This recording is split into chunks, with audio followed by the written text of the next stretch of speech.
Hello maths lovers, I am Amanjeet on channel Maths Made Magic। इस video में हम सीखेंगे कि पॉलिनोमियल के रूट्स निकालने के कौन कौन से मेथड हो सकते हैं। जो बहुत इम्पॉर्टेंट और कॉमन मेथड है वो है मिडिल टर्म स्प्लिटिंग, जिसे हम फैक्टराइजेशन मेथड भी कहते हैं। ओके, तो हम सबसे पहले स्टार्ट करेंगे ट्रायल एंड एरर मेथड से रूट निकालने का। ये एक बेसिक आइडिया है। तो चलो शुरू करते हैं एक एग्जाम्पल से। एग्जाम्पल हम ले लेते हैं y² माइनस 5y प्लस 6। क्योंकि ये पॉलिनोमियल है, हम क्या लिखेंगे, p of y is equals to y² minus 5y plus 6। p of y मतलब पॉलिनोमियल ऑन वेरिएबल y। अब हम क्या करेंगे, हम इसके अलग अलग वैल्यूज़ पुट करके रूट फाइंड करने की कोशिश करेंगे। वो किस तरह से कि हम y जो वेरिएबल है इसकी ही जो वैल्यू करेक्ट वैल्यू होती है वही इस पॉलिनोमियल का रूट कहलाता है। तो हम क्या करेंगे, अलग अलग वैल्यूज़ को रख कर देखेंगे कि कौन सा इसका करेक्ट रूट है। अब आप कहेंगे कि मैम यहाँ तो फिर इनफाइनाइट नंबर्स हो सकते हैं, हम कैसे चेक करना स्टार्ट करेंगे। Obviously we need to reach to the optimum solution, हमें जल्द से जल्द और शॉर्टकट तरीके से सोल्यूशन पे पहुंचना है। तो अब हम क्या करेंगे, हम ये जो कांस्टेंट पार्ट है इस कांस्टेंट पार्ट के फैक्टर्स देखेंगे। तो हमें पता है 6 के फैक्टर्स क्या क्या होते हैं, 1, 2, 3 और खुद 6। ठीक है, अब इनमें से हमें एक एक को ट्राई करना है। ठीक है, y की ये सारी पॉसिबल वैल्यूज़ हो सकती है।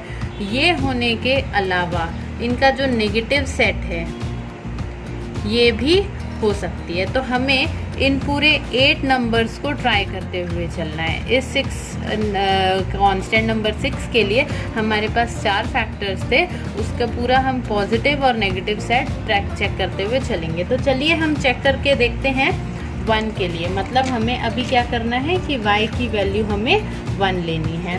तो p ऑफ 1, y की वैल्यू हमने 1 लिखी, तो p ऑफ 1 क्या हो जाएगा, y की जगह 1 लिखेंगे तो 1² माइनस 5 इंटू 1 प्लस 6। इसे सॉल्व कीजिए, 1² 1 होता है, माइनस 5 1 जा 5, 1 माइनस 5 इज माइनस 4 प्लस 6, ये कितना हो गया, प्लस 2।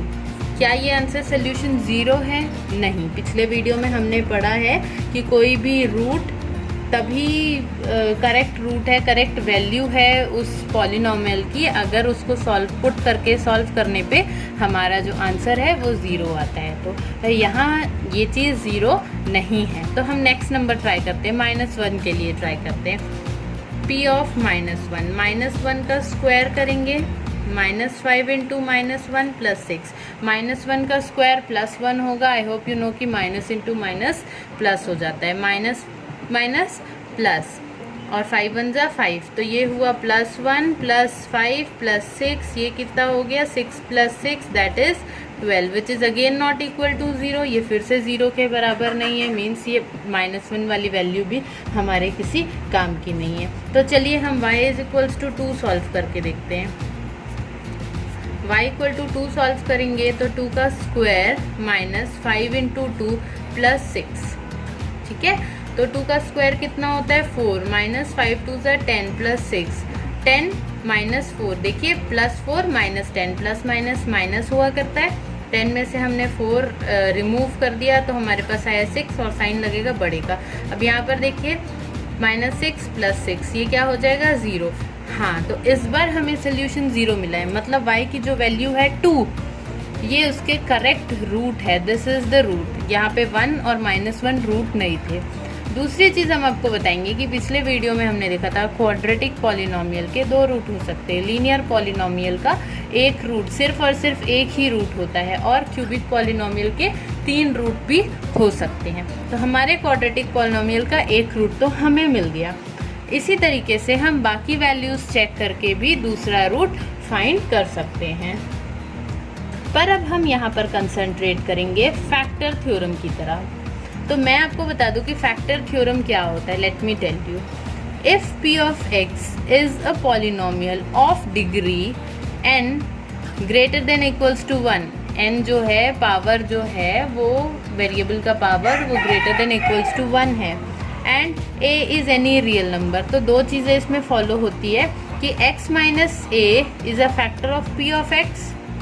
ठीक है, x minus a p of x का फैक्टर है, मतलब वो उसको पूरी तरह से डिवाइड कर सकता है अगर p of a is equals to 0। और दूसरी बात हम देखेंगे कि p ऑफ a 0 होगा, मतलब p पे अगर a की वैल्यू डालेंगे तो वो 0 होगा अगर x minus a p of x का फैक्टर है। अगर x minus a p of x को पूरी तरह से डिवाइड कर सकता है। तो आई नो कि ये चीज़ बहुत कॉम्प्लिकेटेड लग रही है आपको, पर यहाँ से मैं आपको एग्जाम्पल के साथ रिलेट करके बताऊंगी तो आपको बहुत ईजी लगेगा। तो जैसा कि हमने देखा कि p ऑफ y में जो हमने 2 रखा तो हमें 0 मिला, तो हम इस तरह से लिख लेते हैं कि p of 2 is equals to 0। ठीक है, यहाँ से हम क्या देख सकते हैं कि y की वैल्यू हमने 2 रखी थी। इसको और किस तरह से लिख सकते हैं हम, y माइनस 2, ये प्लस 2 उस तरफ जाके माइनस 2 हो जाएगा, तो इस तरफ सिर्फ 0 बचेगा। करेक्ट, तो इस तरह से होगा कि y minus 2 is equals to 0। अब आप देखो, अब यहाँ से आप फैक्टर थ्योरम के साथ कोरिलेट कर सकते हो। फर्स्ट पॉइंट क्या कह रहा है कि x माइनस 2, देख x माइनस a, मतलब हमारे पॉलिनोमियल के हिसाब से y minus 2 is a factor of p of y। ये y minus 2 is a factor of p of y। क्यों है ऐसा, क्यों, p of y is equals to 0। ठीक है, ये a की वैल्यू है, माइनस 2 उस तरफ जाके प्लस 2 हुआ था, ये a की वैल्यू है, तो ये हुआ हमारा x माइनस a का पार्ट। अगर ये फैक्टर है p ऑफ y, क्यों फैक्टर है, क्योंकि जब हम ये a वैल्यू पुट करते हैं तब हमारा रिजल्ट क्या आता है, 0 आता है। तो फर्स्ट पॉइंट ये बोल रहा है कि x minus a is a factor of p of x जब p of a is equals to 0। तो हमारे एग्जाम्पल के हिसाब से ये चीज़ें बिल्कुल करेक्ट बैठी हैं। इसी तरह से सेकेंड पॉइंट इसका वाइस वर्सा बोलता है कि p ऑफ a 0 तभी होगा जब x minus a p of x का फैक्टर होगा। ये दोनों चीज़ें एक दूसरे को कोरिलेट करती है। अगर ये अवेलेबल है मीन्स ये ट्रू है इसके साथ, अगर ये चीज़ अवेलेबल है तो इसके साथ ये ट्रू है। से हमने एग्जाम्पल से फाइंड किया कि p ऑफ 2, y की वैल्यू 2 रखने पर हमको 0 मिलता है, पॉलिनोमियल की वैल्यू 0 आती है। तब हम लिख सकते हैं फैक्टर थ्योरम की हेल्प से कि y minus 2 p of y को कम्प्लीटली डिवाइड कर देगा। और वैसे ही अगर हमारे पास y माइनस 2 रहता और वो पी वाई को डिवाइड करता तो हम ये कंक्लूड कर सकते थे कि p ऑफ a, ये जो 2 उस तरफ जाने के बाद जिस तरह से सॉल्व होगा, p ऑफ a हमें 0 देगा।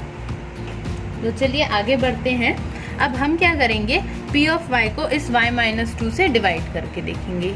चलिए p ऑफ y को हम y माइनस 2 से डिवाइड करके देखते हैं। तो जब p ऑफ y को हम y माइनस 2 से डिवाइड करेंगे तो ऑब्वियस सी बात है कि हमें एक क्वोशिएंट मिलेगा q ऑफ x, और क्योंकि हमने जाना है कि y माइनस 2 फैक्टर है मीन्स वो कम्प्लीटली डिवाइड कर देगा और रिमाइंडर हमें हमेशा 0 मिलेगा, इजंट इट। तो चलिए डिवाइड करके देखते हैं। p ऑफ y क्या है, y square minus 5y plus 6। I hope कि आपको नॉर्मल डिवीजन आता है, बस उसी का अपडेटेड फॉर्मेट है जब हम ये पॉलिनोमियल डिवाइड करते हैं। तो अभी से हमें डिवाइड करना है y माइनस 2 से। आपको याद होगा कि जब हम 4 को 2 से डिवाइड करते हैं तो 2 2 ज़ा 4 लेते हैं, हमें ऐसा नंबर लेना होता है कि इसके बराबर या इससे कम आए। तो इसी तरीके से जब हम y स्क्वायर को y से डिवाइड करने की कोशिश करेंगे तो y को हम किस चीज़ से मल्टीप्लाई करें कि वो y स्क्वायर बन जाए, तो ऑब्वियसली y, तो क्या हो जाएगा y is a y square. ठीक है, अब इसमें थोड़ा सा ट्विस्ट ये है कि ये सेकेंड पार्ट पे भी हमको ध्यान देना होता है। ये जो -2 है वो भी इस y से मल्टीप्लाई होगा, तो माइनस प्लस कौन सा साइन आएगा, माइनस। 2 इंटू कोई नंबर है यहाँ पे, जब कोई नंबर नहीं होता तो 1 होता है, तो 2 1 ज़ा 2, और y भी रहेगा 2 इंटू वाई 2y, इस तरीके से भी सोच सकते हैं। अब क्या होता है, डिवीजन में यहाँ सब्ट्रैक्शन होता है। जब सब्ट्रैक्शन होता है तो हम सिर्फ एक नंबर पे ध्यान देते थे पहले, पर अभी हमें दोनों टर्म्स पे ध्यान देना है। क्या होगा, दोनों की साइन चेंज हो जाएगी, ये प्लस है ये माइनस हो जाएगा और ये माइनस है ये प्लस हो जाएगा, दोनों की साइन चेंज हो जाएगी। अब देखिए प्लस वाई स्क्वायर और माइनस वाई स्क्वायर कैंसिल हो गया, -5y plus 2y, plus minus क्या होता है, माइनस होता है। 5 - 2 करेंगे तो 3y आएगा, 5y में से हमने 2y हटा दिए तो हमें 3y ही बचेंगे ना हमारे पास। जैसे समझ लो 5 लड्डुओं में से हमने 2 लड्डू हटा दिए तो हमारे पास 3 लड्डू बचे। अब साइन कौन सा लगेगा, माइनस का साइन लगेगा, ठीक है। और ये +6 पेंडिंग है, इसे हम भूल नहीं सकते, इसे भी हमें नीचे लिखना ही है। फिर से सेम काम करेंगे हम, ठीक है। y को -3y बनाना है तो पहले क्या चाहिए, एक माइनस साइन चाहिए, एक 3 चाहिए। जब ये मल्टीप्लाई होगा y -3 से मल्टीप्लाई होगा तो ये -3y बन जाएगा। हमें हमेशा फर्स्ट टर्म बिल्कुल सेम बनाना है। अब जो ये -2 है ये भी -3 से मल्टीप्लाई हो जाएगा, इसे बिल्कुल भी भूलना नहीं है। तो माइनस माइनस क्या हो जाएगा, प्लस, और 3 2 जा हो जाएगा 6। डिवीजन में हमेशा क्या होता है, सब्ट्रैक्शन होता है। इस सब्ट्रैक्शन की वजह से साइन चेंज हो जाते हैं, नीचे वाले सारे टर्म्स के साइन चेंज हो जाते हैं। तो अब ये +-3y कैंसिल हो गया और +6 - 6 भी कैंसिल हो गया। हमें क्या मिला, रिमाइंडर 0। और क्यूशेंट क्या मिला हमें, y -3। अब एक चीज़ ध्यान दो, जब हम 6 को 2 से डिवाइड करते हैं तो 2 3 = 6 मिलता है हमें। तो हम 6 को क्या लिखते हैं, 2 × 3। इसी तरह हम इस पॉलिनोमियल को डिविडेंड इनटू क्यूशेंट लिख सकते हैं। ऐसे भी हमें आता है ना, dividend is equals to divisor into quotient plus, मैं रिमाइंडर के लिए सिर्फ r लिख रही हूँ, ठीक है। तो डिविडेंड हमारा क्या है, y² - 5y + 6। डिवाइजर हमारा क्या हो जाएगा, y -2, और क्यूशेंट क्या है हमारा, y -3। रिमाइंडर हमारा 0 है, हम इसे ऐसे कैसे लिख देते। तो अब हमने क्या देखा कि y² - 5y + 6 को हम किस तरह से लिख पा रहे हैं, y -2 और y -3। तो यहाँ से हमें क्या मिला, फैक्टर्स मिले इसके, ठीक है। अब जब हमें पॉलिनोमियल के रूट्स निकालने होते हैं तो हम सबसे पहला काम क्या करते हैं, वेरी फर्स्ट स्टेप, कि हम पॉलिनोमियल को इक्वल टू 0 कर देते हैं। ये पॉलिनोमियल को इक्वल टू 0 कर दिया, मतलब ये y² - 5y + 6 भी इक्वल टू 0 हो गया। अब इसकी जगह में हम ये भी लिख सकते हैं y -2 और y -3, ये भी इक्वल टू 0 हो गया, ठीक है। अब एक एक सिंगल टर्म इक्वल टू 0 लिखेंगे हम यहाँ पर। मैं लिख कर दिखाती हूँ, y -2 इक्वल टू 0 होगा, और ये -2 जब उधर जाएगा तो y = 2। ये चीज़ तो हमने पहले ही देख रखी थी यहाँ पर। y = 2 हमारा एक करेक्ट सोल्यूशन है। दूसरा पार्ट देखते हैं, y -3 इक्वल टू 0 है, -3 उधर जाएगा तो y = +3 होगा। ये हमारा सेकेंड रूट है। देखो हमारे चूजन वैल्यूज़ में से भी ये +3 था। अगर हम ट्रायल एंड एरर मेथड से कंटिन्यू करते तब भी हमें ये +3 मिल सकता था। तो दिस इज़ अनदर मेथड। हम डिवाइड करके भी सेकेंड रूट फाइंड कर सकते हैं जब हमें 1 रूट का नॉलेज है, 1 रूट की वैल्यू हमें पता है।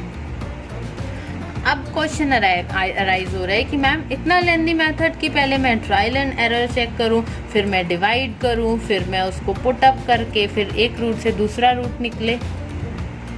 Now we are in the condition कि हमें मिडिल टर्म स्प्लिटिंग क्यों सीखनी है। This is where we need to find the middle term splitting. Middle term splitting जो है वो पिछले लेंदी मेथड का शॉर्ट मेथड है। सेम कंसेप्ट है पर हम शॉर्ट में सॉल्व किया करते हैं। तो उसके लिए मैं पहली चीज़ आपको बता दूँ, the very first point is to find a zero is always equate the polynomial to zero. तो अब हम क्या करेंगे, पॉलिनोमियल p ऑफ y को हम ज़ीरो से इक्वेट करेंगे। हम अपने प्रीवियस एग्जाम्पल के साथ ही कंटिन्यू करेंगे।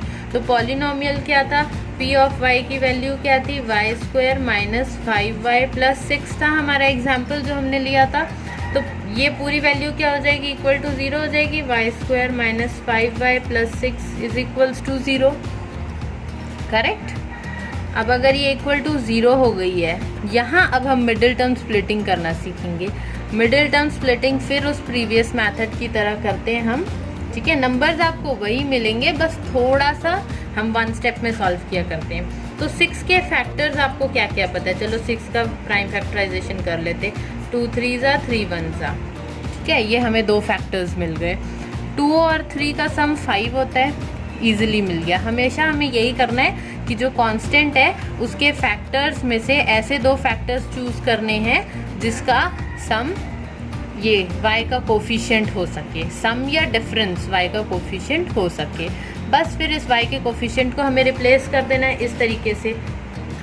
5 की जगह हम क्या लिखेंगे, 2 + 3। पॉसिबल है ना, 2 × 3 6 होता है और 2 + 3 5 होता है। बस ये हमने रिप्लेस किया और बाकी सब कुछ ऐसे का ऐसे लिखा। नेक्स्ट स्टेप में हम ब्रैकेट्स ओपन करेंगे, y² - 2y। जब ब्रैकेट ओपन होगा तो इनिशियली और लास्ट की चीज़ दोनों मल्टीप्लाई होगी, तो -2y माइनस प्लस -3y + 6 = 0। ये इस तरह से सॉल्व हो गया। अब यहाँ से हमें थोड़ा सा और ध्यान देना है, कॉमन निकालना है। फर्स्ट 2 टर्म्स के बीच में कॉमन निकालना है और सेकेंड 2 टर्म्स के बीच में कॉमन निकालना है। इस कॉमन निकालने के समय क्या चीज़ ध्यान रखनी है वो मैं आपको नेक्स्ट स्टेप में बताती हूँ।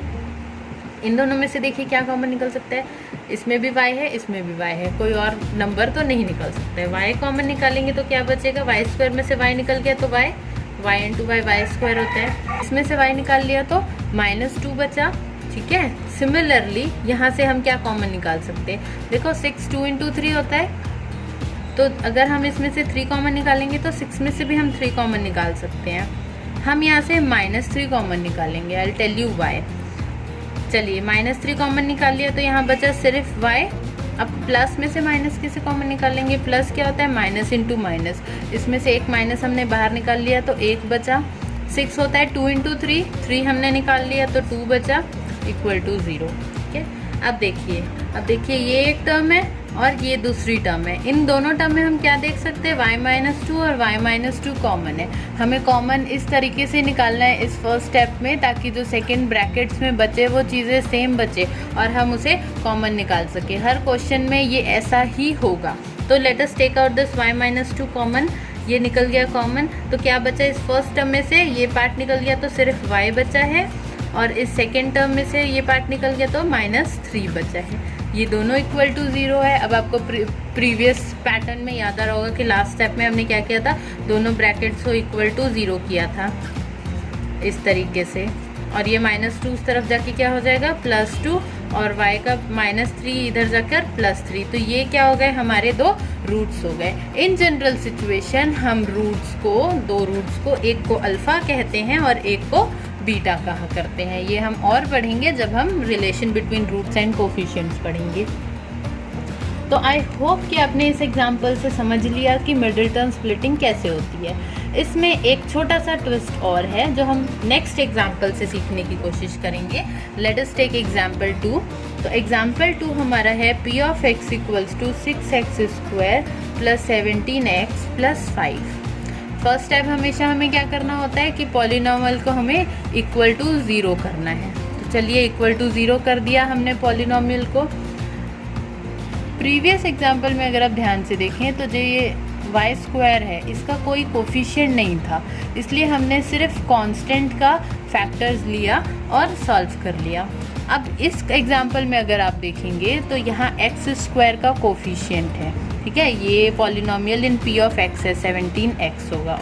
इस पैटर्न में हम ऐसा करते हैं कि जो कोफिशिएंट है और जो कांस्टेंट है इन दोनों को हम मल्टीप्लाई करेंगे। तो 6 5 कितना होता है, हमें पता है 30, और इस 30 का अब हम ले लेंगे फैक्टर्स, प्राइम फैक्टराइजेशन से निकाल लेते हैं। 2 15 30, 30 का 15 होता है, 3 5 15 होता है, और 5 1 और अब हम इन फैक्टर्स में से ऐसा कॉम्बिनेशन बनाएंगे जिसका सम या डिफरेंस 17 आए। तो बहुत ही ईजी, देखो 3 5 15 ये एक फैक्टर है और 2 दूसरा फैक्टर है। 15 + 2 17 होता है। हम बस 17 को रिप्लेस कर देंगे।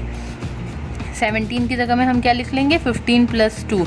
क्यों, 15 2 30 हुआ, हमारा जो नंबर है उसके बराबर आया, और 15 + 2 17 हुआ। यहाँ पे भी हमने कोफिशिएंट के बराबर कर लिया और = 0। अब क्या करते हैं, हम ब्रैकेट ओपन करेंगे, 6x² + 15x + 2x + 5 = 0। Correct, very correct. In the next हम क्या करेंगे, इन दोनों में से कॉमन निकालेंगे। 6 क्या होता है, 2 × 3, और 15 क्या होता है, 3 × 5। दोनों में 3 कॉमन है तो हम 3 कॉमन निकाल लेते हैं। जब 6 में से 3 के अलावा x भी तो कॉमन निकालेंगे, ठीक है। तो जब हमने 6 में से 3 निकाल लिया तो 2 बचा और एक्स स्क्वायर में से x बचा, प्लस 15 में से हमने 3 निकाल लिया तो 5 बचा और x हम निकाल चुके हैं। यहाँ देखिए इसमें से कुछ भी कॉमन नहीं, तो हम क्या करेंगे, कॉमन सेंस लगाएंगे, 1 निकाल लेंगे, प्लस 1 और ये बचा 2x + 5 = 0। फिर ध्यान से देखिए इन दोनों टर्म्स में ये चीज़ कॉमन आई है, तो इस कॉमन को हम बाहर लिख लेते हैं और बची हुई चीज़ 3x + 1 हम अंदर लिख लेते हैं। इन दोनों को हम फटाफट से = 0 कर लेते हैं, जैसा हमने पहले सीख लिया है। अब ये 5 उधर जाके क्या हो जाएगा, -5 हो जाएगा, और 2 मल्टीप्लाई में है उधर जाके डिवाइड में हो जाएगा। ये तो बेसिक रूल है। सिमिलरली इस तरफ भी क्या होगा, x = -1/3।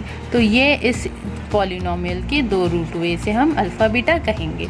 तो अब हम एक जनरल फॉर्मेट लिख लेते हैं।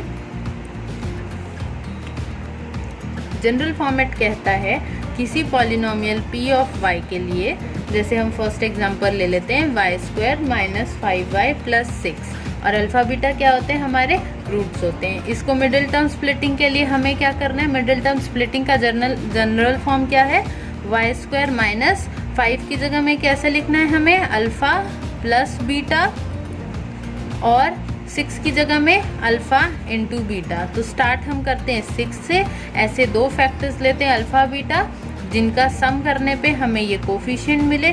बस यही इसका स्टैंडर्ड फॉर्म है। उसके बाद हम ब्रैकेट्स ओपन करके कॉमन निकाल के एंड देन इक्वेट टू 0 करके हम ये वैल्यूज़ फाइंड करते हैं। I know this concept is bit tricky at the very first step, जहाँ पे हमको ये कोफिशिएंट्स यहाँ पे हमें ये फैक्टर्स चुन के कोफिशिएंट के इक्वल लाना होता है। 4-5 क्वेश्चंस अगर आप प्रैक्टिस कर लेंगे तो obviously you will be having a power in it. जब हम एक्सरसाइज सॉल्व करेंगे इसके बाद, तब मैं आपको बहुत सारे प्रैक्टिस क्वेश्चन दूंगी।